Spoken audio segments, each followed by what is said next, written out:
C programming এর Bangla video টিউটোরিয়ালে আপনাদের সবাইকে স্বাগতম। আমি মোহাম্মদ শরীফ চৌধুরী। গত পর্বে আমি স্ট্রিং এর বেশ কিছু ফাংশন আপনাদেরকে দেখিয়েছিলাম এবং সবশেষে একটা টাস্ক দিয়েছিলাম আপনাদেরকে। সেটা হচ্ছিল যে আমরা দুটি অনেক বড় ইন্টিজার নাম্বার ইনপুট নেব এবং সেটা সাধারণভাবে কম্পেয়ার করে দেখব যে কোনটি বড় কোনটি ছোট। সো সাধারণভাবে ইন্টিজার দিয়ে আপনারা এই কাজটা করতে পারবেন না, কারণ ইন্টিজারের রেঞ্জ যখন ক্রস হয়ে যাবে তখন এই মানটা আর কাজ করবে না, মানে ওই গ্রেটার দেন লেস দেন এই অপারেটরগুলো আর কাজ করবে না, কারণ তার মধ্যে যে ভ্যালুটা অ্যাসাইন হবে সেটা সঠিক ভ্যালু অ্যাসাইন হবে না। এই জিনিসটা আপনাদেরকে দেখানোর জন্য আমি একটা ছোট প্রোগ্রাম লিখতেছি। প্রথমে আমি একটি সবথেকে বড় যেটা ইনপুট নেওয়া যায় 64 bit unsigned long long integer সেটা নিচ্ছি।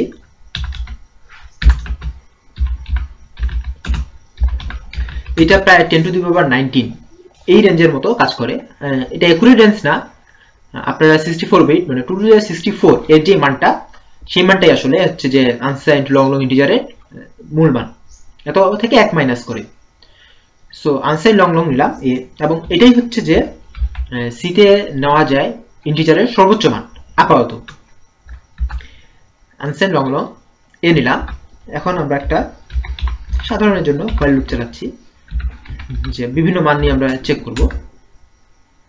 তো প্রথমে আমরা কি করব, প্রতি ক্ষেত্রেই এর একটা করে মান আমরা ইনপুট নেব। scanf %llu এটা হচ্ছে স্পেসিফায়ার, কমা $a এবং আমরা সেটা প্রিন্ট করে দেব।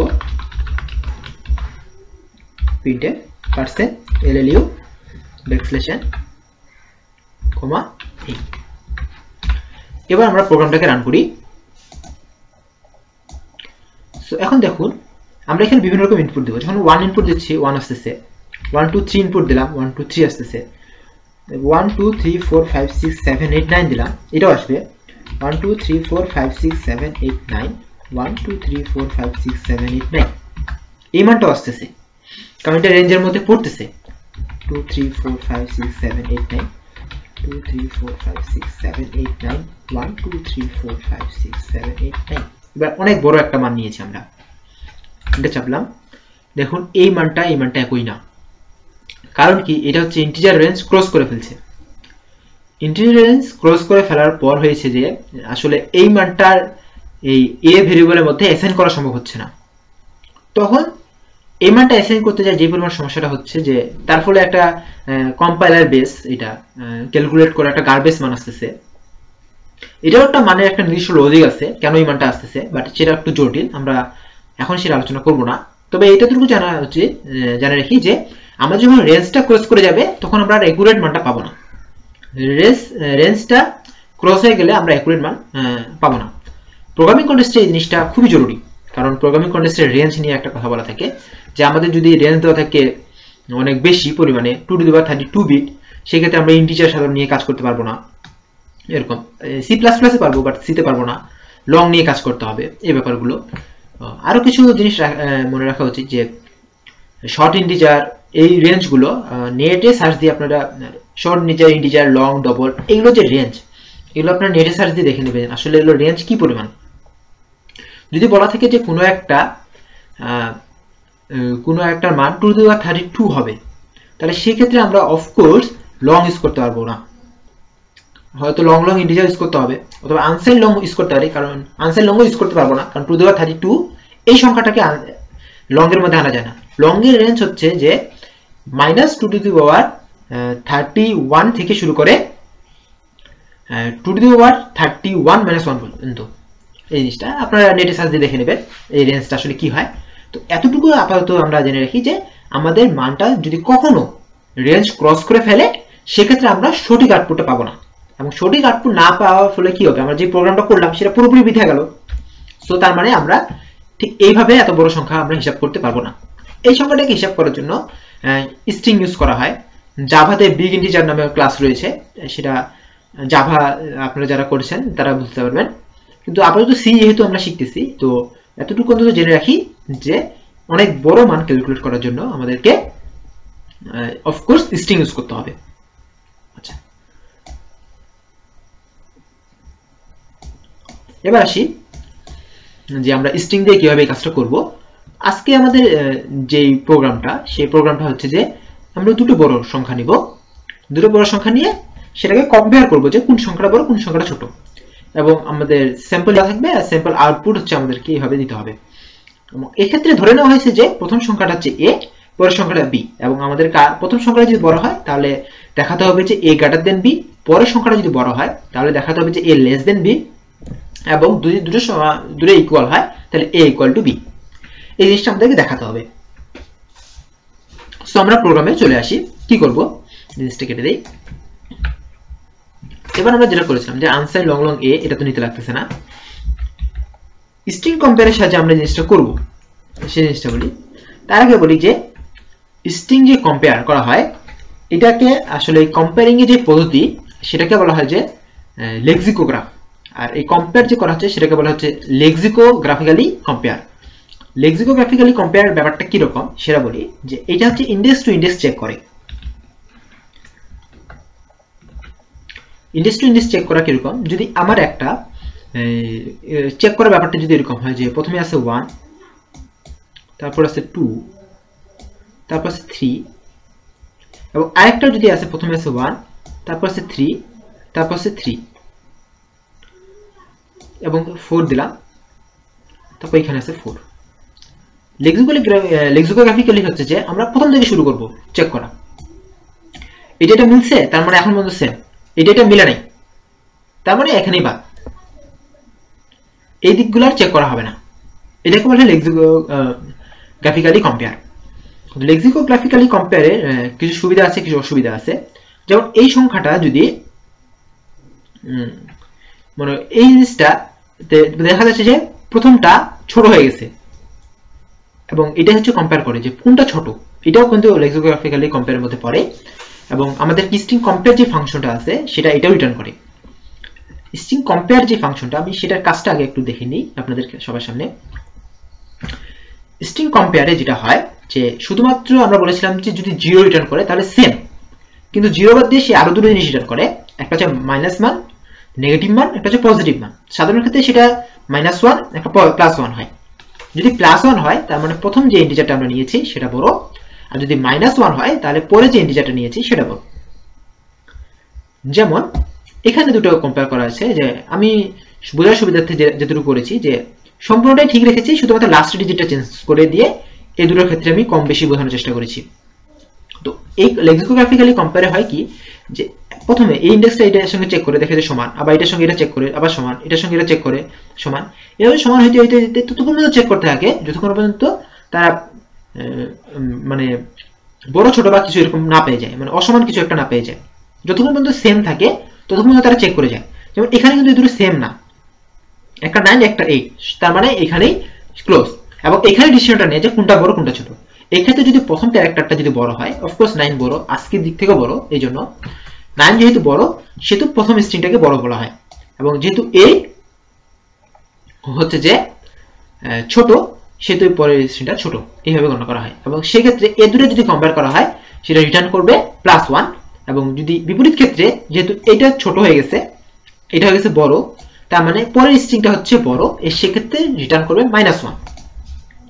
আমরা দেখে নেই যে কিভাবে হয়। আমরা দুটো স্ট্রিং নেব। স্ট্রিং এর জন্য হচ্ছে ক্যারেক্টার টাইপের অ্যারে নিলাম, str নাম্বার নিচে যেহেতু তাহলে n1 একটা নেই, দুটো নাম্বার বললাম আমরা 100 ডিজিটের বেশি দিব না, n2 এটাও আমরা বললাম যে 100 ডিজিটের বেশি দিব না।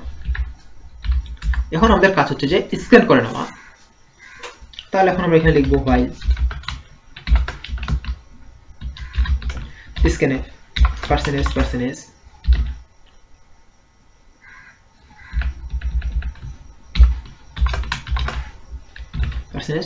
comma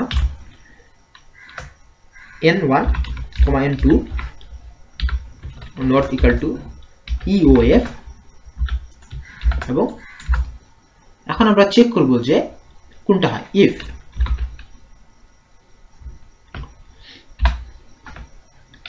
strcmp string compare আমরা করতেছি n1 n2 এই দুটো যদি ইকুয়াল এ দুটো যদি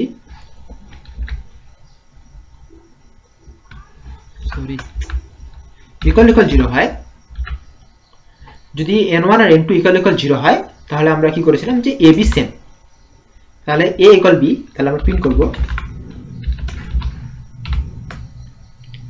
যে a ইকুয়াল b এক্সপ্রেশন। আমরা এটা আরো দুটো অংশ করে নিচ্ছি, যে এখানে আমরা লিখব যে যদি if যদি strcmp স্ট্রিং কম্পেয়ারটা যদি স্ট্রিং কম্পেয়ার n1 n2 এই দুটো যদি গ্রেটার দেন 0 হয়, তাহলে আমরা বলেছিলাম যে গ্রেটার দেন 0 হবে মানে কি a বড়, তাহলে a হবে বড়, এবং যদি লেস দেন 0 হয়, এখন এখানে ইফ না, এখানে আমাদেরকে ইউজ করতে হবে ইলস ইফ। ইফ ইউজ করলে সমস্যা নাই, কারণ যে কোনো একটাই হবে, এবং ইলস ইফ দিলাম যদি ইলস ইফ না দিলেও চলবে, কারণ পরেরটা ইতিমধ্যে অটোমেটিক্যালি বড় হয়ে যাবে, তাহলে এখানে আমরা দেব লেস দেন। আপনি ইলস ইফ দিয়ে চেক করতে পারেন যে যদি লেস দেন 0 হয়, দেওয়া থেকে না দেওয়াটাই ভালো। ইফ ইলস ইফ এর ব্যবহার এটা আমরা জাস্ট এতটুকু করলাম। এখানে দেখালাম যে যদি 0 হয় তার মানে কি a ইকুয়াল b, যদি বড় হয় 0 থেকে বড় হয় তার মানে কি প্রথমটা বড়, সেই ক্ষেত্রে আমরা a এর মানটা বড়, যদি এটা না হয় তাহলে অফকোর্স a এর মানটা ছোট, এই জিনিসটা হবে। এবার আমরা রান করি প্রোগ্রামটা, প্রোগ্রাম রান হয়ে গেছে। এবার আমরা দুটো সংখ্যা ইনপুট দিচ্ছি, যেমন 1 2 3 দিলাম, এটা 1 2 3 দিলাম, এই দেখালো। আবার 1 2 3 আবার 1 2 3 দিলাম ইকুয়াল টু b, এটা দেখালাম যে ব্যাপারটা একই রকম হচ্ছে। এবার 1 2 3 1 2 2 a গ্রেটার দেন b, 1 2 3 তারপর 1 2 3 1 2 1 2 4 দিলাম লেস দেন b, এবং তো ঠিক আছে, কোনো ঝামেলা হচ্ছে না, তার মানে আমাদের প্রোগ্রামটা মোটামুটি ঠিক। কিন্তু ঠিক না, একটা ক্ষেত্রে ঠিক না, সেটা হচ্ছে যে আমরা যদি 1 2 3 4 দিই এবং এখানে দিলাম 1 2 4, সেক্ষেত্রে দেখাচ্ছে এ ছোট। আসলে কি ছোট না, এ ছোট না। কেন এই কাজটা হলো? কারণ লেক্সিকোগ্রাফারি লেন্থ চেক করে না, যদি এটার লেন্থ বেশি বলে এটাই যে বড় হবে তার কোনো না। লেক্সিকোগ্রাফি চেক করে যে বলেছিলাম ডিজিট বাই ডিজিট, মানে প্রতিটা ক্যারেক্টার বাই ক্যারেক্টার চেক করে, এটা এটা থেকে বড় কিনা, এটা থেকে বড়। যখন এখানে দেখেছে যে নিচেরটা বড়, তার মানে অফকোর্স নিচেরটা বড় করে সে বলে দিয়েছে যে পরে যেটা আছে সেটা বড়, অর্থাৎ রিটার্ন করেছে মাইনাস। কিন্তু তারপরে যে ডিজিট না, এখানে ডিজিট নেই এখানে ডিজিট আছে, সেটা চেকও করেনি। এটা হচ্ছে লেক্সিকোগ্রাফিক্যালি চেকের যে ব্যাপারটা সেটা। সো সেক্ষেত্রে আমাদেরকে এখানে একটু পরিবর্তন আনতে লাগবে। পরিবর্তনটা খুব বেশি না, পরিবর্তনটা একটু খুব ছোট। যেমন প্রথমে এখানে আমাদেরকে বলে দিতে হবে যে ইফ যদি string length str alien string length n1 এর বেশি হয়, স্ট্রিং লেন্থ যদি n1 এর n1 greater than str alien,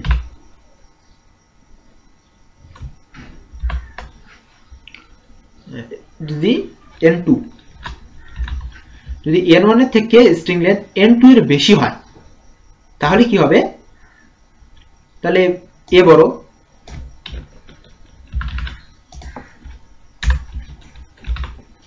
এটা হচ্ছে প্রথম কাজ। কারণ যেটা লেন্থ বড়, স্ট্রিং লেন্থ n1 এর যদি বড় হয় দেন তাহলে জেনুইনলি a বড়। এবং আরো যে ব্যাপারটা আসবে এখানে,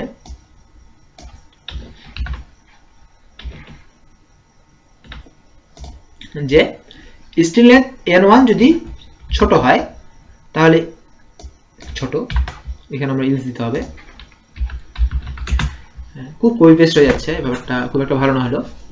দেখুন যেখানে হচ্ছে প্রথমে string length n1 string length n2 এর থেকে যদি যেটা বড়, n1 যদি বড় হয় তাহলে a বড়, n1 যদি ছোট হয় তাহলে a ছোট। এবং যদি দুটোর মধ্যে কোনোটাই না হয় তখন এগুলোতে আসবে। দুটোর মধ্যে কোনোটাই না, তার মানে কি দুটো স্ট্রিং লেন্থ সমান, তখন আমাদের কম্পেয়ারটা সাকসেস হবে। এই কাজটা করলেই হয়ে যাচ্ছে। এবার আমরা আবার চেক করে দেখি 1 2 3 4 1 2 4 এক্ষেত্রে 1 2 এটা বেশি দেখাচ্ছে। আচ্ছা, তো এখন বাকিগুলোর জন্য অটোমেটিকলি কাজ করার কথা, কোনো প্রকার যেহেতু সমস্যা হওয়ার কথা না, কোনো সমস্যা হয়নি, কোনো প্রকার সমস্যা হয়নি। So control Z return. আপাতত এটা হচ্ছে ছোটখাটো একটা প্রোগ্রাম, কম্পেয়ার কিভাবে আমরা দুটো বিগ ইন্টিজার কম্পেয়ার করব সেটা হয়ে গেছে। তো এরপরেও একটা আপনাদেরকে টাস্ক থাকবে, সেই টাস্কটা হচ্ছে যে আসলে এই প্রোগ্রামটা এখন পর্যন্ত কমপ্লিট হয়নি। আমরা কিছু কিছু কেস ইগনোর করে গেছি, যে কেসগুলো আপনাদেরকে অফকোর্স সংশোধন করতে হবে, এবং এটা হচ্ছে আপনাদের টাস্ক। কিরকম টেক্সট, যেমন আমরা 1 2 3 আর যদি 0 1 2 3 দেই, সেটা সেম আসার কথা, কিন্তু এখানে সেম আসবে না। আবার 1 2 2 আর যদি 4টা 0 দেই, সেক্ষেত্রে কিন্তু সেম আসার, প্রথমটা বড় আসার কথা, কিন্তু আসছে না, কারণ এখানে 0টা ফ্যাক্টর করতেছে। আসলে 0 তো ফ্যাক্টর করা যাবে না, প্রথম থেকে 0 গুলো বাদ দিয়ে দিতে হবে। এবং সেটা আপনারা কিভাবে বাদ দিবেন সেটা অফকোর্স মানে আপনারা চিন্তা করবেন যে কিভাবে বাদ দেওয়া যায়। আপনাদের টাস্ক হচ্ছে এটাই যে আমরা এই সংখ্যক ইনপুট জন্য যেন আমাদের আউটপুটটা ঠিক আসে, এবং কিভাবে ঠিক আসে সেটা আপনাদেরকে চিন্তা করতে হবে। এবং এই যে আপনারা যদি এই জিনিসটা করতে পারেন, তাহলে স্ট্রিং আর ক্যারেক্টার এরে এই যে সামঞ্জস্যটা আপনারা এটা খুব ভালোভাবে বুঝতে পারবেন। এবং এই ভালোভাবে বুঝতে পারলেই আপনারা আসলে স্ট্রিং যে কি জিনিস, মানে স্ট্রিং এর মূল যে ব্যাপারটা, স্ট্রিং কিভাবে ম্যানিপুলেট করতে হয়, সেই জিনিসগুলো ভালো করে বুঝতে পারবেন। সো ধন্যবাদ সবাইকে আমার সাথে থাকার জন্য। দেখা হয় পরের টিউটোরিয়ালে নতুন কোনো টপিকস নিয়ে। ধন্যবাদ সবাইকে।